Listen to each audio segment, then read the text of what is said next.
What if I told you that a left-handed assassin, a farmer with a stick, and a woman with a tent peg saved an entire nation? And that's just the beginning of this story. The judges of Israel weren't what you'd expect from national leaders. They were misfits, outcasts, and unlikely heroes chosen by God during one of history's most chaotic periods. The judges weren't judges at all, at least not in any way we'd recognize today. Picture walking into an ancient courtroom expecting to see someone in robes behind a bench, and instead, finding a farmer with a pointy stick who just defeated an entire army. That's because the Hebrew word shophet meant something completely different than our modern legal system. These were crisis leaders. Think emergency responders who showed up when everything was falling apart. When enemies invaded, when the economy collapsed, when the nation was spiritually lost, God would raise up a judge to handle the crisis. They were part military commander, part spiritual leader, part civil administrator, and sometimes part spy or assassin. Here's what made them revolutionary. While every other nation had permanent kings ruling from fancy palaces with hereditary succession, Israel had temporary leaders who emerged during emergencies and then often faded back into ordinary life. No crown, no dynasty, no permanent capital, just regular people empowered by God's Spirit to do extraordinary things when the nation desperately needed it. They operated more like wartime presidents than courtroom officials. When peace returned, some continued governing, but others simply went back to farming or their regular jobs. The title judge stuck because they did settle disputes and provide leadership, but their main job was deliverance, saving Israel from whatever crisis was destroying them at the moment. The genius of the system. It kept power from corrupting anyone permanently, and it proved that God could use literally anyone, regardless of background, gender, disability, or social status, to accomplish. For over 300 years, between Joshua's death and Israel's first king, these extraordinary individuals rose from nowhere to change everything. A theocracy where God was their king, and these judges served as his temporary representatives. This was unheard of in the ancient world, where most societies believed kings were either gods themselves or divinely appointed permanent rulers. But there was a dark pattern emerging. And by the end of this period, you'll see why Israel was desperate for something completely different. Let me show you how it all unfolded. The cycle begins. With the first judge, Othniel, he seemed like the perfect leader, and that's exactly the problem. After Joshua died, the Israelites gradually began adopting the practices of surrounding nations. God's response was swift. He allowed King Cushan-Rishathaim of Mesopotamia to oppress them for 8 brutal years. And when Israel finally cried out to God, he raised up Othniel from the tribe of Judah. Now here's what's interesting.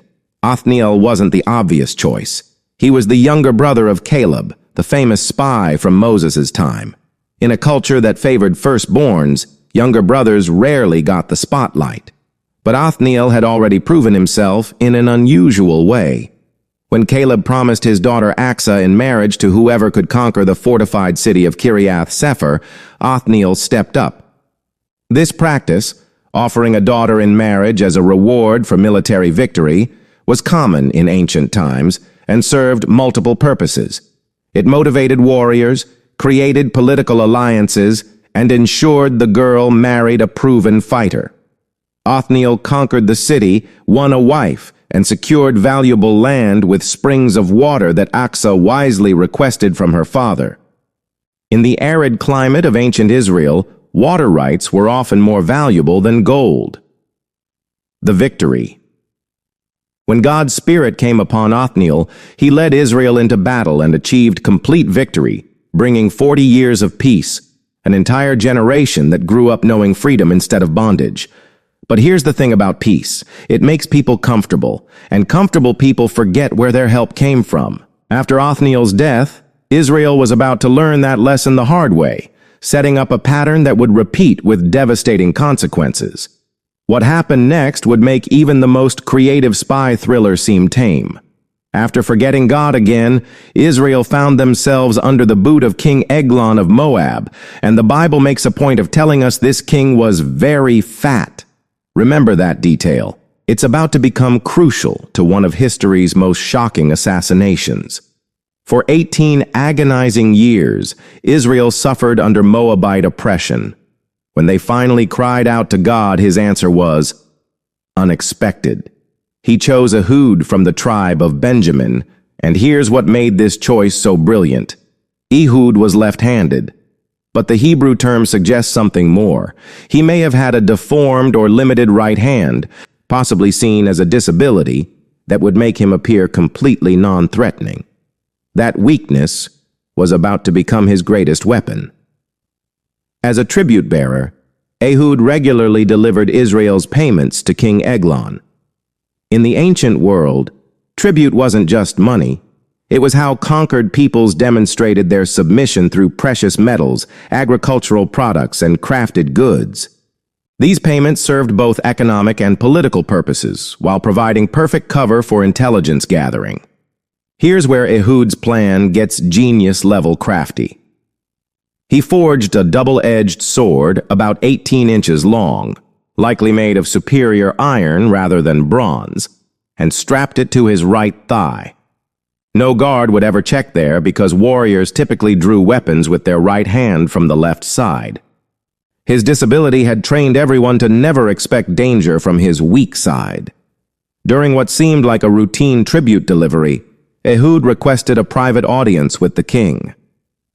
"I have a secret message from God," he said. Ancient Near Eastern cultures took divine messages seriously, refusing to hear one could bring curse from the gods. Alone with Eglon in his cool upper room, ancient palaces had second-story chambers designed to catch breezes. Ehud made his move. He drew his hidden weapon and thrust it with such violent force that the entire blade disappeared into the king's massive belly, with the fat closing over it like water swallowing a stone. But wait, it gets better. Ehud locked the doors from the inside and escaped through a window. When the servants finally got worried and broke in, they found their king dead. The genius of Ehud's escape? The servants had assumed Eglon was using the bathroom and waited respectfully outside, giving Ehud precious time to flee, gather the Israelites, and lead them to a crushing victory. Result: 80 years of peace, the longest period of rest in the entire book of Judges. You'd think Israel would have learned their lesson by now, but you'd be wrong. What came next proves that sometimes the most unlikely weapons can defeat the mightiest armies. After Ehud's death, the Philistines rose to power, and these weren't just any enemies. They would become Israel's most persistent adversaries for generations, with superior iron weapons and military organization that made them nearly unstoppable. Enter Shamgar, a man who gets barely 3 sentences in the Bible, but accomplished something that sounds like pure fiction. He wasn't a professional warrior, wasn't from a prominent family, and didn't have divine visions or angelic visitations. He was probably just a farmer who got fed up. We know his occupation from his weapon choice, an ox goad, an 8-foot pointed stick used to drive oxen while plowing. These tools were essential for ancient agriculture. The pointed iron tip prodded stubborn animals, while the flat blade on the other end cleaned mud from plowshares. But here's what makes this incredible. In experienced hands, an ox goad was surprisingly effective as a weapon. The length gave reach advantage, the iron tip could pierce armor, and farmers developed incredible arm strength from daily use. Archaeological discoveries show these tools were common throughout the ancient Near East, making Shamgar's choice both practical and symbolic. He literally beat swords with a plowshare. While everyone else cowered in fear, Shamgar grabbed what he had and went to war. Single-handedly, against 600 professional soldiers, with a farming tool, and he won. The Bible simply states that he killed 600 Philistines with an ox goad and saved Israel. Can you imagine the chaos on that battlefield? Enemy soldiers realizing they were being defeated by a farmer with a stick? Word of this impossible victory must have spread like wildfire. But Shamgar's brief moment of glory was setting the stage for something even more extraordinary. Because when the next crisis hit, God would choose someone that would shock everyone, including the military commander who was supposed to save the day. The woman who made generals. Tremble what happens when the strongest military in the region meets a woman sitting under a tree. The answer will blow your mind. Israel's next slide into sin brought their most technologically advanced enemy yet. King Jabin of Canaan, whose military commander Sisera controlled 900 iron chariots. Let me put this in perspective. These weren't just any chariots. Iron was cutting-edge military technology, requiring advanced metallurgy and representing enormous wealth. Each iron chariot needed skilled craftsmen, quality horses, expensive to breed and train, and experienced charioteers. Archaeologists estimate that 900 chariots would have cost more than most ancient kingdoms' entire annual budgets. The Israelites, still largely using Bronze Age weapons and fighting on foot, were facing the ancient equivalent of 900 modern battle tanks with nothing but infantry.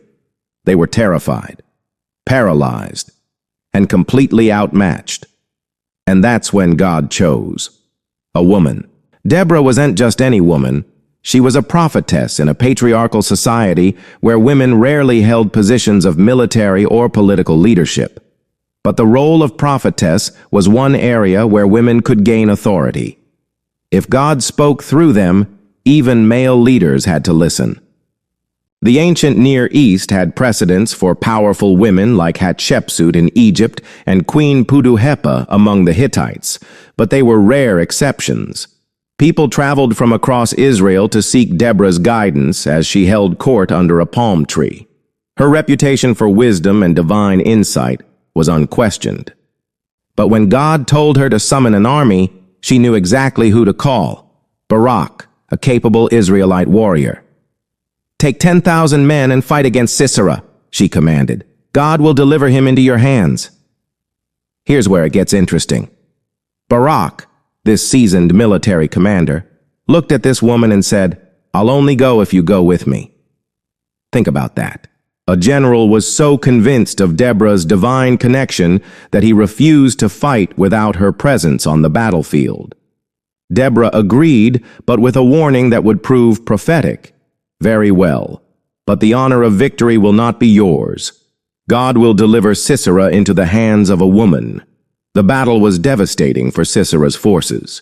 God threw them into confusion, likely through a sudden rainstorm that turned the valley into mud, making the heavy iron chariots completely useless while giving the lighter Israelite infantry a decisive advantage.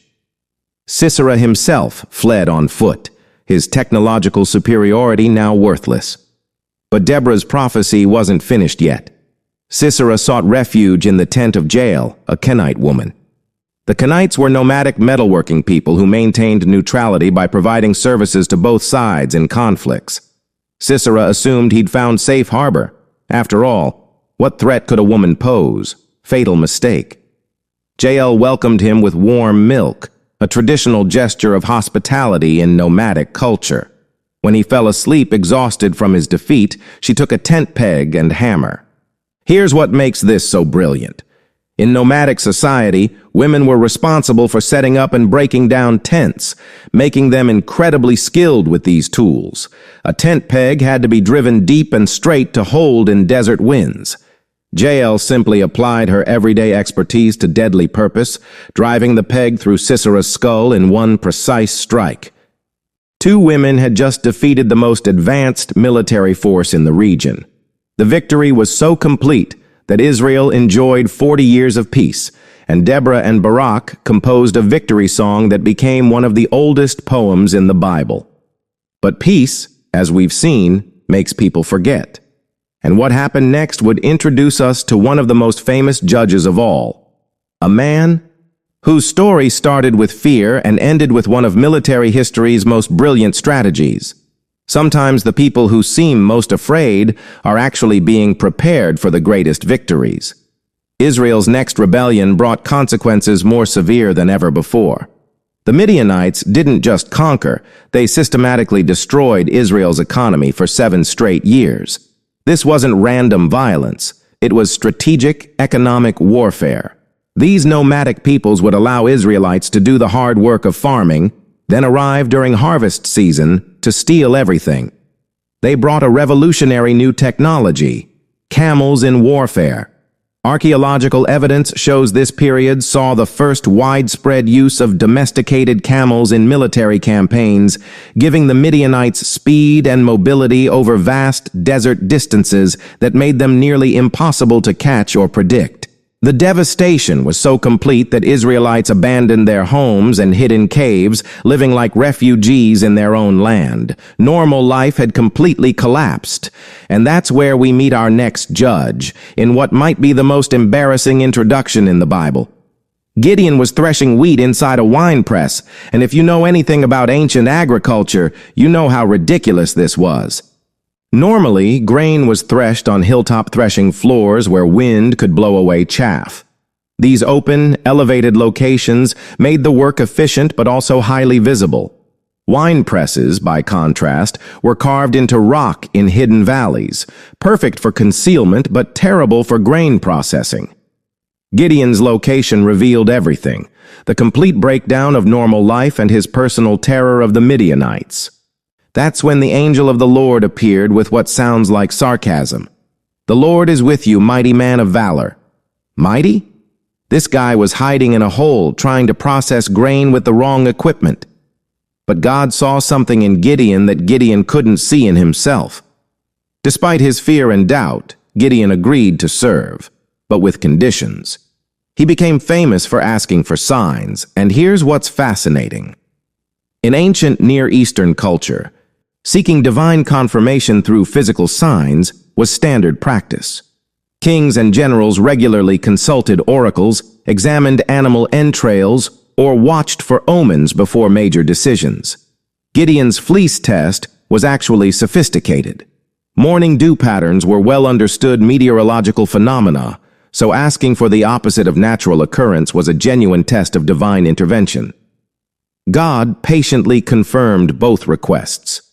When Gideon finally assembled his army, he had 32,000 soldiers, a respectable force. But God said something that must have terrified him. "That's too many. If you win, you'll think it was your own doing." Through a series of reductions, first sending home the fearful, then a mysterious test involving how men drank water, God reduced the army to just 300 men.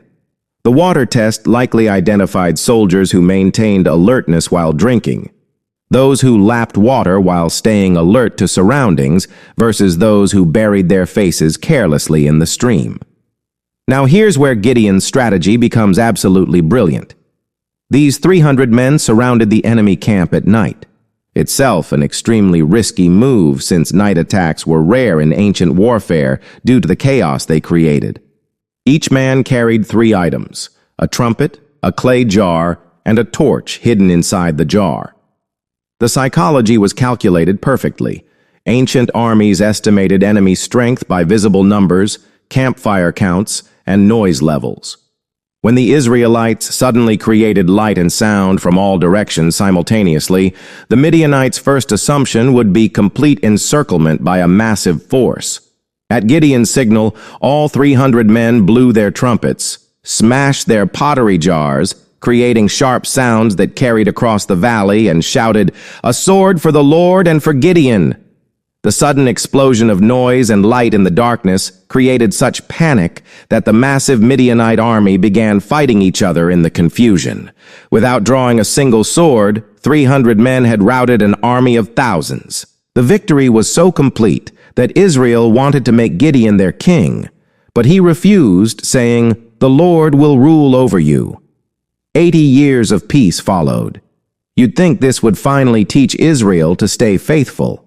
But the pattern was actually getting worse, and the next period would show just how far the nation had fallen. After Gideon's death, Israel faced a brief but brutal civil war under his son Abimelech, a story so dark it almost broke the nation. But what came next proves that sometimes the most important leadership happens quietly. God raised up Tola, son of Puah, from the tribe of Issachar. He lived in Shamir in the hill country of Ephraim, a strategic central location in Israel. Now, here's what makes Tola's story remarkable. The Bible doesn't record any major battles, dramatic miracles, or spectacular victories. What it does tell us is more significant than you might think. Tola judged Israel for 23 years. In a time when the nation lived in constant spiritual upheaval, maintaining peace and stability for over 2 decades was an extraordinary accomplishment. While other judges fought wars and performed miracles, Tola provided something equally valuable: steady, consistent leadership that let people rebuild their lives. After Tola came Jair, and his story reveals a different kind of genius. The Bible mentions something intriguing. His 30 sons rode 30 donkeys and controlled 30 towns in Gilead, called the towns of Jair. In ancient times, donkeys weren't just transportation, they were luxury items demonstrating social standing. Unlike horses, which were primarily military animals, donkeys were preferred mounts for high-status civilians. Jair had essentially created a political network spanning an entire region, with each son representing authority over different territories.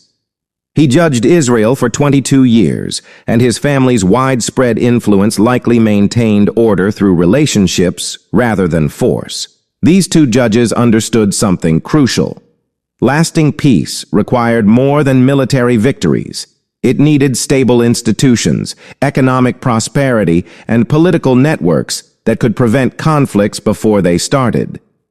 But their quiet success was setting up Israel for its most severe spiritual crisis yet, one that would require God to choose the most unlikely deliverer of all. What happens when a nation's spiritual rebellion becomes so complete that God almost gives up on them?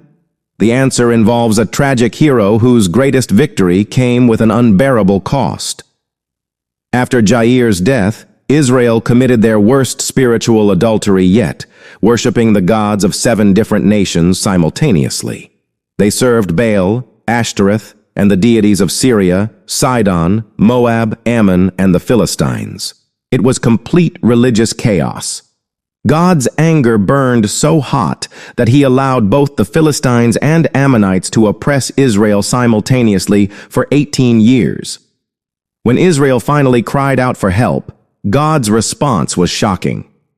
"Go and cry out to the gods you have chosen. Let them deliver you." Only when Israel truly repented and physically removed their foreign gods did God relent. But the deliverer he chose would surprise everyone. The leaders of Gilead desperately sought out Jephthah, a mighty warrior with a past that should have disqualified him from leadership. He was the son of a prostitute, and his legitimate half-brothers had driven him from his father's house, saying, "You will not inherit anything in our father's house." Rejected by his family, Jephthah fled to the land of Tob, where he gathered a band of adventurers, essentially a group of social outcasts like himself. But when war came, the same people who had rejected him came begging, "Come back and lead our army." Jephthah's response reveals his political wisdom. "If I win, you'll make me the leader of Gilead permanently." They agreed. Before battle, Jephthah tried diplomacy, sending detailed messages explaining that Israel had not taken Ammonite land unfairly. His knowledge of history and law was impressive for someone supposedly unfit for leadership. When negotiations failed, he prepared for war. But then Jephthah made a vow that would haunt him forever. "If you give the Ammonites into my hands, whatever comes out of the door of my house to meet me when I return in triumph will be the Lord's, and I will offer it as a burnt offering." The battle was a complete Israeli victory. But when Jephthah returned home, his only daughter came running out, dancing with joy to celebrate his triumph. The moment she saw his face, she understood. This wasn't the homecoming either of them had imagined. Her response reveals incredible character. She accepted the situation, asking only for 2 months to mourn her virginity with her friends in the mountains. Scholars debate whether Jephthah actually sacrificed his daughter or consecrated her to perpetual virginity in the tabernacle. But either way, the tragedy reveals that Jephthah, despite his military success, didn't fully understand the character of the God he served. His 6-year reign showed that even successful leaders could be broken by their own poor decisions. The pattern was getting darker, and the judges were becoming more flawed, reflecting Israel's own spiritual decline. But there were still a few more leaders who would try to hold things together through different strategies. Sometimes the greatest victories happen at wedding ceremonies, not battlefields. After Jephthah came 3 judges who understood that lasting peace required different tools than military might. Ibzan from Bethlehem had figured out something brilliant. He had 30 sons and 30 daughters, and he used them strategically. He gave his daughters in marriage outside his clan and brought in 30 brides for his sons from other families. This wasn't just family planning, it was sophisticated political strategy. In ancient Near Eastern societies, marriage was the primary tool for creating alliances, settling disputes, and ensuring peace between tribes or nations. Each marriage created mutual obligations. Families were less likely to attack relatives, and economic partnerships naturally developed through shared grandchildren. Archaeological evidence from this period shows increased trade and cultural exchange, suggesting these marriage networks were highly effective at maintaining stability. Ibzan had essentially created a web of 60 family relationships that made warfare between groups economically and socially costly. He judged Israel for 7 years of peace. After him came Elon from Zebulun, whose 10-year reign gets only 1 sentence in the Bible. But sometimes the most important leadership does not make headlines. A decade of stable governance during which Israel maintained peace and order was no small accomplishment. Then came Abdon, whose story amplifies the pattern. He had 40 sons and 30 grandsons who rode on 70 donkeys, and that number wasn't coincidental. In Hebrew numerology, 7 represented completion or perfection, and 70 amplified this meaning. Having 70 mounted relatives suggested Abdon's family controlled territory equivalent to a small kingdom, with each mounted family member representing authority over different regions. His 8-year reign continued the pattern of peaceful leadership through family networks and political influence rather than military conquest. These 3 judges had discovered something important. You could maintain stability through relationships, wealth, and strategic marriages. But their success was about to be overshadowed by Israel's most famous judge, a man whose incredible strength couldn't overcome his personal weaknesses. The final judge's story is the most tragic of all, because it shows what happens when unlimited power meets uncontrolled desires. Israel fell into sin once again, and God allowed the Philistines to oppress them for 40 years, one of the longest periods of oppression in the entire book of Judges. But even before the deliverer was born, God had a plan. An angel appeared to a barren woman with an announcement that would change everything. She would give birth to a son who would be a Nazirite from birth, someone set apart for God from the womb. The Nazirite vow involved 3 specific rules, each with deep symbolic meaning. No cutting the hair, representing dedication to God in contrast to pagan practices. No drinking wine, showing separation from worldly pleasure and maintaining clarity of mind, and no touching dead things, emphasizing life and purity. Usually temporary, most people took Nazirite vows for 30 days to a year. Samson's vow was for life, making him permanently set apart. Archaeological evidence shows other ancient Near Eastern cultures had similar consecration practices, but Israel's version was uniquely focused on maintaining relationship with God rather than appeasing multiple deities. Samson grew up filled with God's Spirit and possessing supernatural physical strength. His exploits became legendary. He killed a lion with his bare hands. He caught 300 foxes, tied torches to their tails, and sent them through Philistine grain fields. He defeated 1,000 men with nothing but the jawbone of a donkey. He ripped the gates off Gaza and carried them uphill. He broke new ropes like thread and snapped bowstrings like burnt flax. But here's the tragic irony. Samson was physically the strongest man who ever lived. Yet emotionally, he was incredibly weak. The same hands that could tear apart lions couldn't resist the pull of forbidden relationships. He repeatedly got involved with Philistine women, the very people he was called to fight against. His greatest battles weren't against external enemies, they were against his own desires. His final relationship was with Delilah, a Philistine woman who was secretly working for his enemies. She kept pressing him to reveal the secret of his strength, using seduction and manipulation. After giving false answers 3 times, new bowstrings, new ropes, weaving his hair into a loom, Samson finally told her the truth. No razor has ever been used on my head because I have been a Nazirite from birth. If my head were shaved, my strength would leave me, and I would become as weak as any other man. Delilah betrayed him to the Philistines. They shaved his head while he slept, and his strength departed. They gouged out his eyes and made him a slave, grinding grain like an animal in their prison, the ultimate humiliation for someone who had once been their greatest fear. But while Samson sat forgotten and humiliated, his hair began to grow again. During a great celebration in the temple of their god Dagon, the Philistine god of grain and fertility, the Philistines brought out their captured enemy to mock him. This wasn't just political victory, but religious triumph, crediting their deity with defeating Israel's champion. Archaeological excavations of Philistine temples from this period reveal they were built with massive central pillars supporting the roof, with galleries where nobles could watch ceremonies. The architecture that seemed so permanent became Samson's final opportunity. Positioned between the main pillars supporting the temple, Samson prayed to God for strength one final time. "Remember me, O God. Please strengthen me just once more, and let me with one blow get revenge on the Philistines for my 2 eyes." The engineering was simple, but devastating. Ancient construction relied on perfectly balanced, load-bearing pillars. Disturbing the foundation would create a domino effect, bringing down the entire massive stone roof onto the crowd below. "Let me die with the Philistines!" Samson pushed with all his might, and the temple collapsed, killing more enemies in his death than he had during his entire 20-year reign.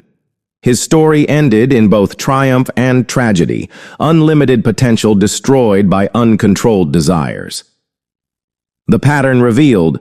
Why everything was falling apart by now, you've probably noticed something disturbing. The judges weren't getting better, they were getting worse.